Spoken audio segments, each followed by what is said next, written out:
All right, guys, we're live. Week 15. Can you believe it? Week 15 of quarantine, though we're not necessarily quarantined here. Now we can have small groups. It's awesome. So tonight we have our sophomores, soon to be juniors in the house. Make some noise. There you go. It is pretty funny. I have to say, you guys can't see the room right now, but we've perfectly split girls and guys, like perfectly. So that's good work, I guess. For everyone watching from with your life groups, or if you're watching from home, we're so glad you're here. We are going to have some fun tonight, play some games, and then we're going to jump into a new series, which I'm really excited about. And I'll give you some heads up as far as what to expect as we head into what's next, the next couple of weeks. Because next week is grad night, or our senior night, so they're going to be running everything. And hopefully, and then everyone's welcome to come. We'll probably be outside. And so everyone's welcome back to Thrive next Tuesday. So that's exciting. Yes, we finally get to be together. And the seniors will be running the show. You are invited to come to Baccalaureate, which is this Thursday, okay? So everyone in here, you're welcome to come, especially as just get an idea of what to expect as a senior, or if you're having a relationship with the seniors, it's a great way to show them support in such a crazy season. Just there's a link online. You just need to RSVP there so we have a head count. So if you're watching, you're invited to come. We'd love to have everybody. We'd love to have everyone on Thrive. It's normally on a Tuesday night, so you're here anyway. But since it's on a Thursday, it'd be great to have us all there supporting our seniors. So I think that's it. As far as announcements goes, I'm going to invite Stephanie up, and she's going to do our upfront game. Yes. There you go, Stephanie. All right. So, Oh, wait. I got to unmute you first. Great. You think we know what we're doing by now, but Yeah? there we go. You're up. All right. So, because we've kind of been cooped up in quarantine for a while, and there's lots of things we can't do. By the way, I want you to know I'm a champion. These medals prove that. The more medals I have, the more champion I am. I earned every single one of these, actually, from running. Being awesome.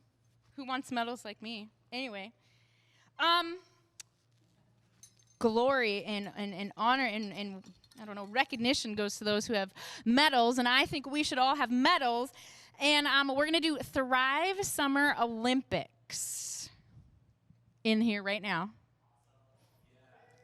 We're going to do some ice hockey, and we have 2 teams already set up. So I have quite a few of you who are going to come on up here, spread out right up here. Come on up. Whoop, whoop. Give them some love. You're not just watching from home anymore. They can actually, if you're here, hear you cheer, and it's okay. We're going to go down, and you get to say your name, and are they asking a question? Chris has some questions for you. Oh. Read your question nice and loud and answer it. All right, can I? We'll just have you step forward right here. Oh, okay. Say your name, and then you'll get a question. Do I hold it? Or I you am. hold it? Okay. Oh, my name is Shelby. West. If you knew you could not fail, what would you do? Everything. Absolutely everything. One thing? Bungee jumping. I don't know. Just go all out fly. You couldn't fail, man. Wow. Ash. And from West. Yeah, Obviously. What's something most people don't know about you? I don't know. I'm pretty much an open book when it comes to people. Favorite animal is a platypus. That's interesting. Yeah. I'm Elitris from McKay. Whoop, whoop. I feel like I have to again. Which way do you eat corn on the cob? What does that mean? There's 2 ways. Do you go around or do you go typewriter? Typewriter? Who's my typewriters in here? I'm like, Wait, The only way to do it is you get a drill and you go. does anybody do it this way? Does anybody do it this way? I think I did when I was. You have to spin it.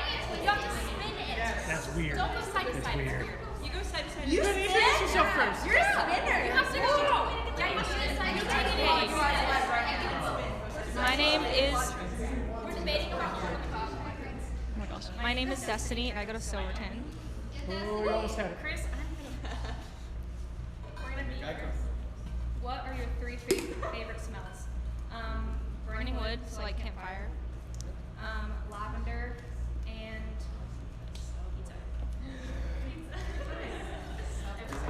The correct answer that you missed is brown butter. No, Hi, I'm Josh Buck. I got a Sprague, and I'm old. What's your favorite part about today so far? Well, probably this. Yeah, for sure.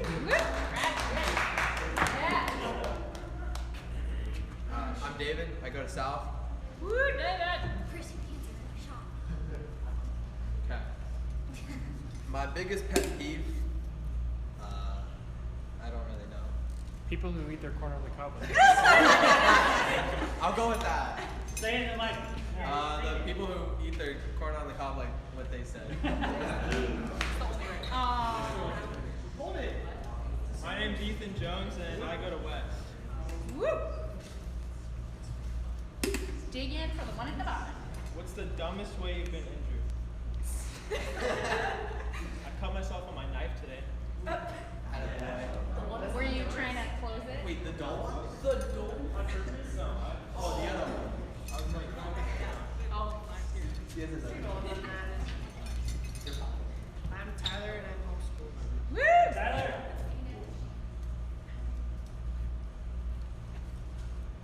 What's one of the scariest things you've ever done?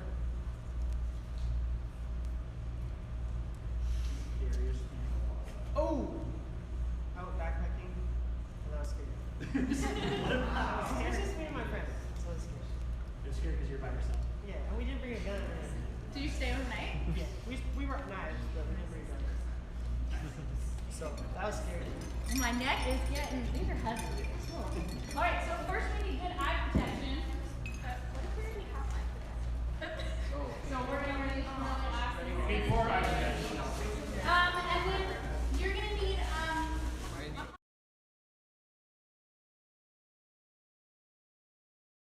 when I say go, as fast as you can, and that is your hockey stick. But you have to, but all of it. And then, oh, not yet.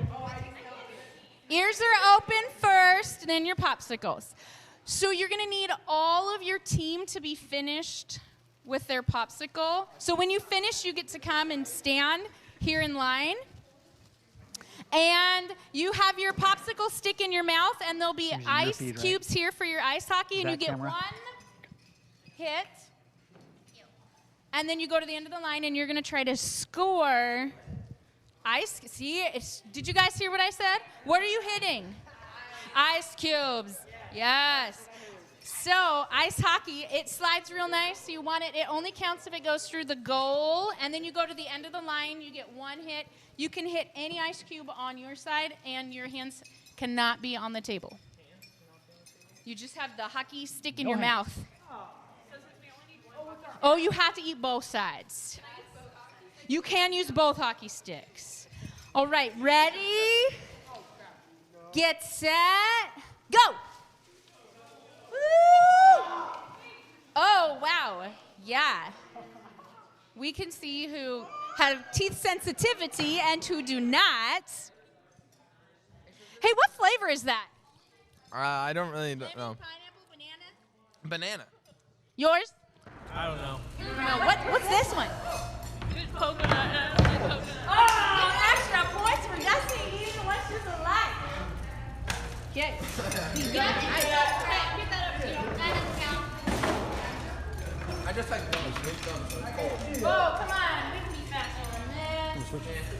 I like enjoying my If you dessert. score on your You're own good. team, the other You're good.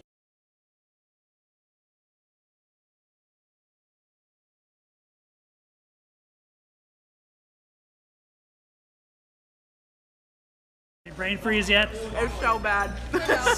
So by bad you mean good. 4 popsicle challenge. Yes. No. Faster, faster, faster. I'd Guys, rather not. whoever's done first, you actually, I'm not going to make you wait for your team. If you're done, you can just come here and take a hit. So. Yep, you stick it in your mouth, and that is your hockey stick. Yep, here we go. And then you get 1 hit.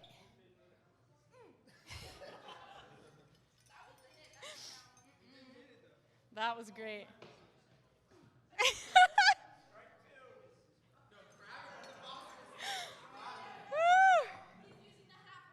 I know, I was like, what the heck? Chopsticks in your mouth. There we go.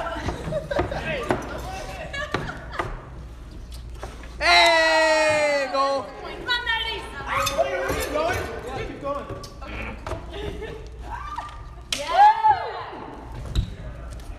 Wow, reset. Eh. Oh well.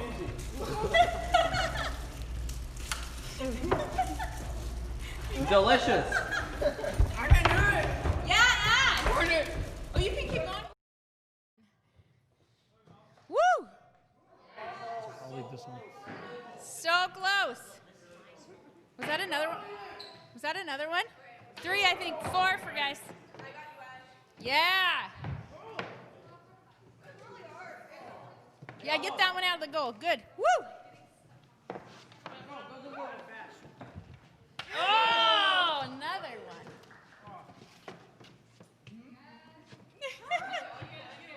Yeah, Destiny. You're still eating your popsicle? I got one. Get it done. Oh, there we go. I think that one didn't go through the goal. Did it? Nah, no.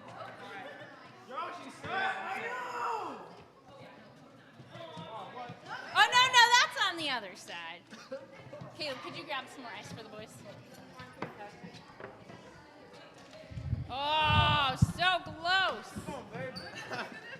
Yeah, another one for the guys.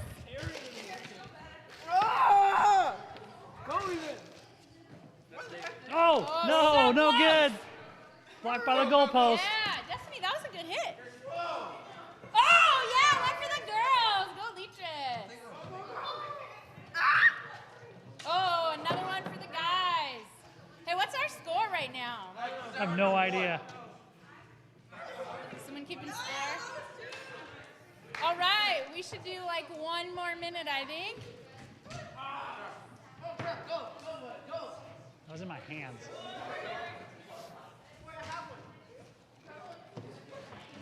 45 more seconds.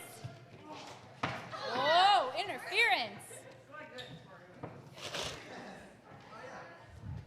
27 more seconds. Oh, yeah. Wrong side.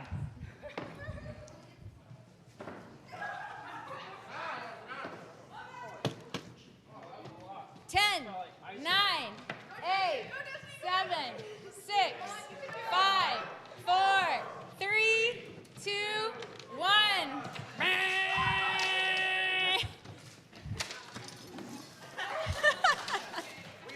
Thank you for playing.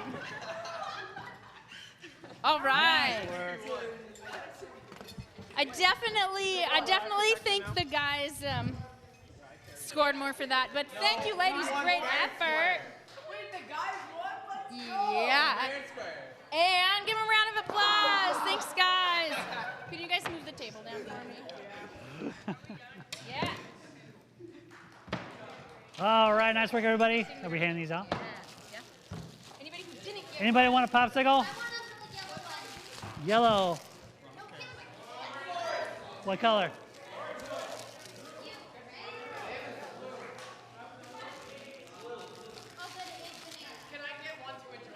What do you want? What color? Red for Josh. You want one? Color? There is orange. Oh, nice catch. Reese, what do you want? Green for you, sir. Anybody watching, what do you want? What do you want? What color? Yellow? Right at the camera, coming at you. There it is. Is there orange? You can say all of it. All right, thanks for playing. I bet you guys wish you were here. Oh, by the way, is it still on? Yeah. By the way, I'm sorry. I lied. These are actually all of Caleb's. Yeah. Yeah. Good times. All right. So now I have something to, everyone get a popsicle that wanted one? We're good? Okay. Is my audio still good there, Nate? Awesome. All right, so go ahead and put your phones away. Thrive Live, we're kind of keeping things a little bit shorter, and then we'll get time just to kind of talk as a small group, our life groups, and you guys watching. You guys can connect with your life group then afterwards as well.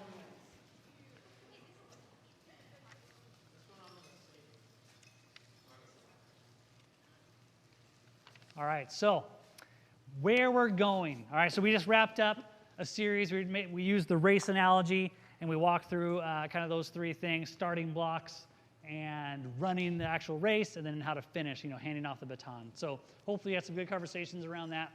But where we're going with the next couple weeks, we're actually doing an effort with kind of our whole church. So with the summer here, we're starting it's called 12. Have you guys heard of Right Now Media? Our church, like everyone in the church got an account for Right Now Media. If you want one, talk to your leader and they'll teach you how to. It has a bunch of there's devos, there's videos, all kinds of resources that are awesome if you want to have hey, I'd love to study, but I just don't know where to start. They have there's a huge library with really high quality studies to do. So books, short devos, videos. If you don't like reading, you can watch the video.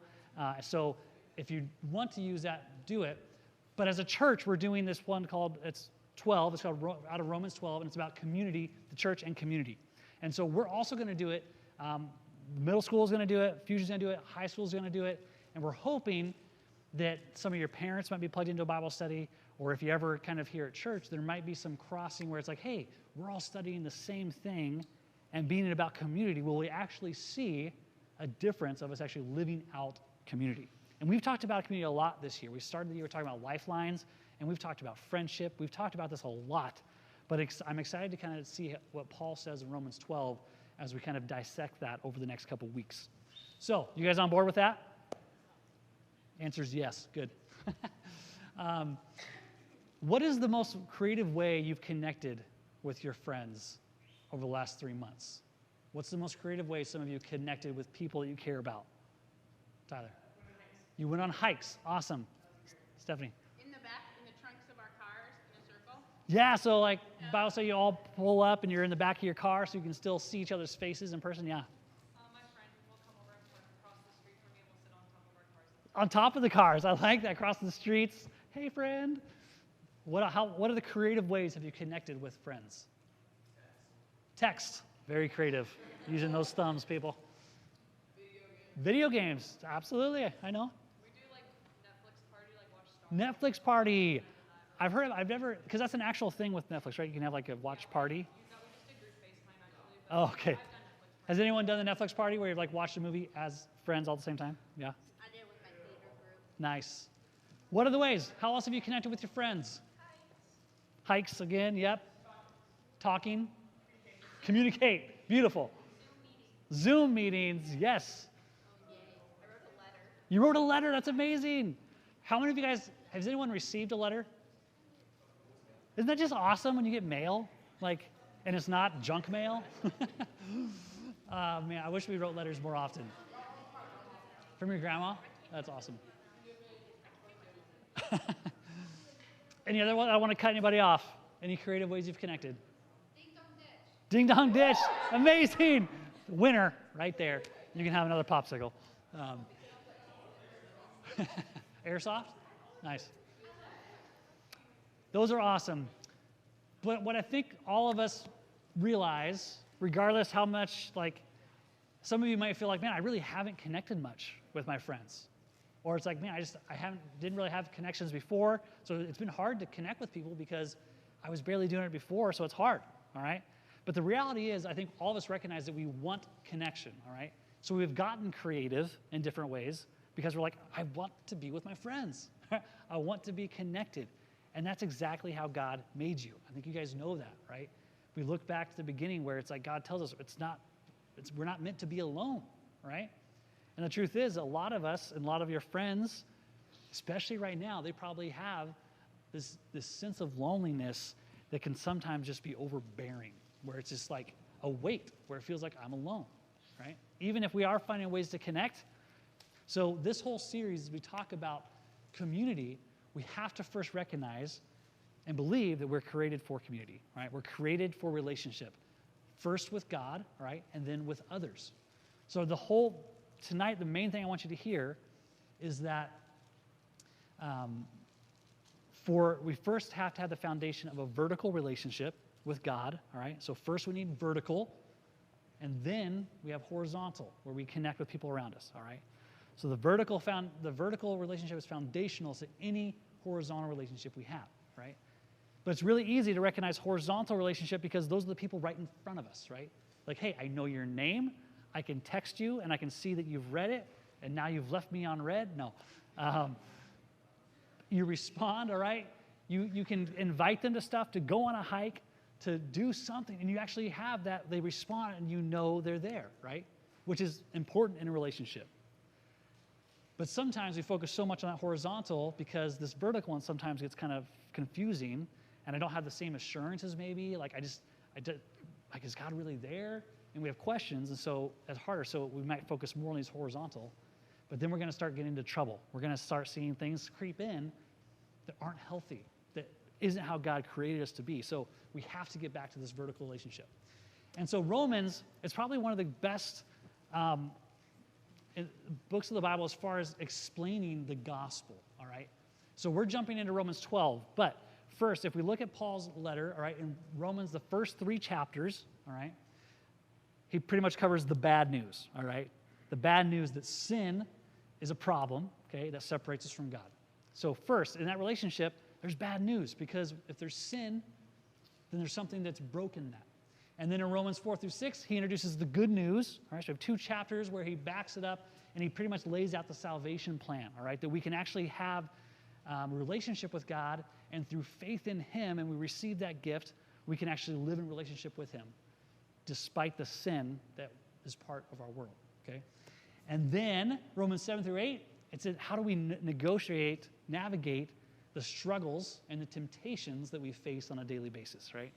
So if we have that first foundation, it's like, okay, but now life is hard, all right? And we know that over the last couple of weeks. It's like we've had hard conversations, maybe some hard situations where it's like, life is just hard, all right? So how do we navigate that and still keep our faith and see how God's working in this vertical relationship? Then we get into Romans 9:11, and that's where we see kind of God's plan, and not just both for our life, where it's like, yes, God actually has a plan for each of you, okay, which is awesome, but sometimes scary, I get it. But he also has a plan for the ages, like for history.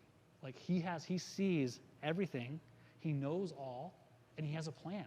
Like as much chaos as we see, he's a God of order, and we're heading to something, right? We're heading to, if we know God, to eternal life with him, right?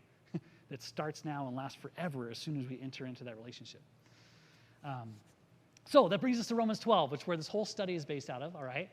And so pretty much what he says here, it starts out and he says, therefore, all right? So if you look at verse 1, it starts, therefore. So we have to know what he's talking about. And pretty much he sums out those first 11 chapters is pretty much all about the mercies of God. So these are the things he's done, his story, the problem, the solution, and all of these things. It's therefore, since this is true and real, now he's going to lay out how we live as Christians. And it has to do with worship, which we did earlier, which was so much fun singing together, right? So let's read it. If you guys, anyone bring their Bibles? Nice. We got 2 in the house, 3, 4, 5, 6. Some phones, I get it. All right. So Romans 12, we're looking at 1 and 2, but the first verse, therefore I urge you, brothers and sisters, in view of God's mercy, so in view of God's mercy that if you actually go back and read the first 11 verses, you'll see just all the different mercies that he's talking about. in view of God's mercy, to offer your bodies as a living sacrifice, holy and pleasing to God. This is your true and proper worship. Let's read verse 2, because we'll just do that whole section here. Do not conform to the pattern of this world, but be transformed by the renewing of your mind. Then you will be able to test and approve what God's will is, his good, pleasing, and perfect will. So often we're like, okay, so what does this look like? All right, what does it look like to actually love God, to have this vertical relationship and actually focus on that and have that be the main thing when then there's a lot of unknowns, it seems like. So what's awesome about that is that we get to test. Like it says here, you'll be able to test and approve what God's will is. Because as we step into life, sometimes we think there's just one little thing, like what if I mess up? What if I choose the wrong college? What if I choose the wrong friend? What if I choose whatever, you name it, right? And we're so scared to make the wrong choice. And while the path is narrow as far as there's only one way to God, right? Through salvation, through the cross. But as far as our life, man, God knows our hearts. He's created each of you with passions and gifts that he wants you to step into and discover. And if we're always stuck in fear and never willing to step out into those, we're going to be left like not being able to discover what those are. So we make those choices, we step into it, and God's going to reveal, like, yeah, you're honoring me in this. You can, you participate in this sports team, this whatever career, whatever job you choose, or it's like, man, I'm just not enjoying this, right? Like, I just feel dead because what I'm doing. And then we can actually, okay, so that's not it. I'm going to make a different choice. And God's going to guide you through high school, through what's next, and we get to see him work. So based on that first verse, he pretty much lays out our first response to those mercies, all right? And it's to present our whole life as a living sacrifice. And so here's it's like, okay, what does that actually look like, right? And I remember in high school being like, I heard this, and I was like, I had to give all of myself, like, what if he tells me to do something I don't want to do? What if he sends me somewhere where I just don't want to go? Or asks me to do something that's really hard, to give up something I love, sports or music, or what if he asked me to give that up? And in that, I ended up just not doing anything, right? Because I was so scared of making the wrong choice. But what he says is he wants all of us. And that's a spiritual act of worship. So that's not a song, right? That's an act of worship, actually giving my whole self to God. Some of you, you've said yes to God. You've received that gift, but you're kind of only like, God, you can have this part that I'm comfortable with, all right? This thing that I'm confident, like I know this works out because I'm already living, this is already easy for me, so yeah, you can have this, all right? But we're reserving parts of ourselves, parts of our life, parts of our thoughts, different relationships, and we're like, well, this is for me, all right? I'm not quite ready to give this over to God because we think that giving it over means we're going to lose it, which is a scary thought. But this is what he's calling us to do. And if we look at Matthew 16, 24 to 25, following Jesus actually involves like some actions, right? He's talking to his disciples here. It says, then Jesus said to his disciples, whoever wants to be my disciple must deny themselves and take up their cross and follow me. For whoever wants to save their life will lose it, but whoever loses their life for me will find it. So there's this stepping point where you're on this ledge of like, am I ready to have faith? Am I ready to take that step and trust that I'm actually going to receive more by saying yes to God than these little things I'm holding on to? But ultimately, what we learn in those first two verses, it all starts with God, all right? It all starts with God. It all goes back to that vertical relationship with God, who you're connecting with first, and then out of that, seeing how he's relaying and connecting with your life. Because ultimately, we have the best relationships. If you think of specific relationships in your life, your best friend, those that you connect with, you could have really good friends that aren't believers, right? Like, how many of you guys know a friend that doesn't believe the same thing you do? Okay, that's great. But the reality is that God created us in a certain way to connect with each other on a spiritual, deep, intimate, personal level with friends, all right? And if we first experience that with God, those other relationships, they're going to be the best that they can be, all right? Because if God's out of that picture, if we don't have that vertical, they're never going to be complete, as much as we want them to be. And I think one way this applies, I mean, I don't know in this room how many of you guys are dating or in a dating relationship. But one thing I think in high school when I think about this verse is that when God asks, like he asks us to deny ourselves, to give up everything, to sacrifice, give our whole body as an act of worship. I think sometimes when it comes to like relationships, especially on a dating level, sometimes, I mean, this is going to be girls or guys as far as getting to the point where we think we have to make that other person, we have to lift them up so high that if I don't make them my sole focus, if I don't give whatever they ask for or whatever they want, then I'm not ever going to experience love, and I have to have them there. But then all of a sudden that's taking that place of that vertical relationship, and we're going to see all kinds of hurt.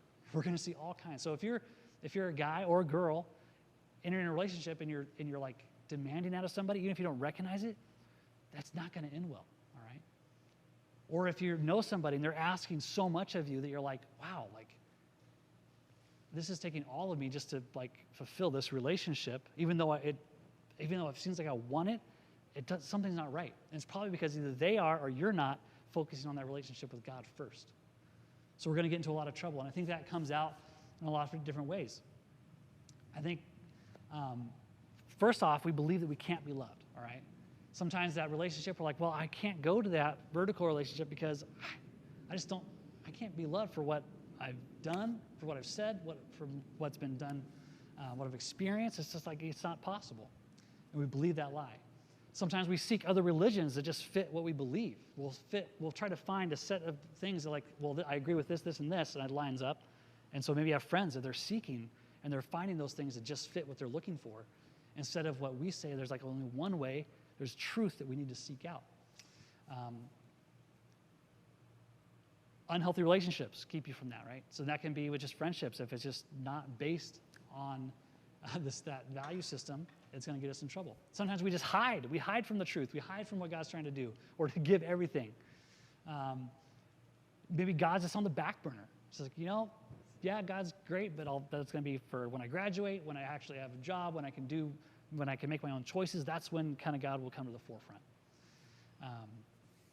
So whatever it is, tonight my question for you guys, there's a couple, but mostly I want us to think about vertical and horizontal, all right?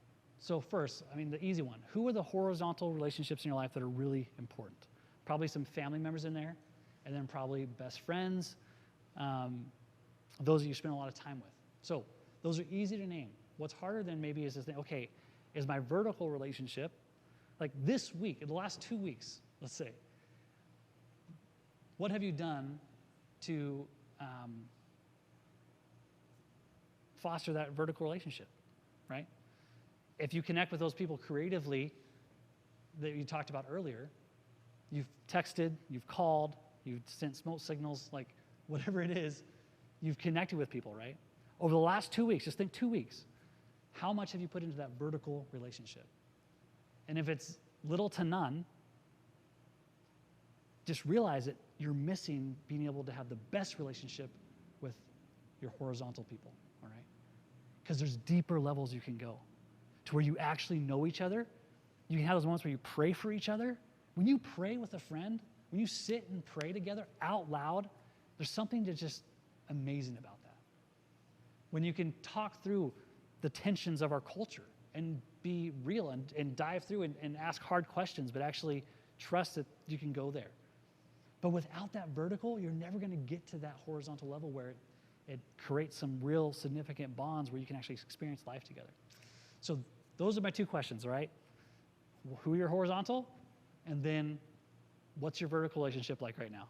Just that kind of self-evaluation. And as we go through this study, we're going to look at what it looks like through Romans 12 of what community really should look like. And this is where it all starts. It all starts with your relationship with God, which I think you guys get. But sometimes we just need to go back. We need to think about it, how are we actually living it out, and where do we go from there? So I'm going to pray. Then we'll break into our life groups. If you're watching from home, we'll have time to connect with each other, and then we'll go on with our night. All right? Heavenly Father, I thank you so much for everyone here in this room. I thank you for those watching. And I thank you so much for providing the means to have a vertical relationship with you through the cross. That you don't want our stuff. You don't want, you want our actual hearts. You want our whole self because you love us and you created us for a purpose. And help us see what that means in our life.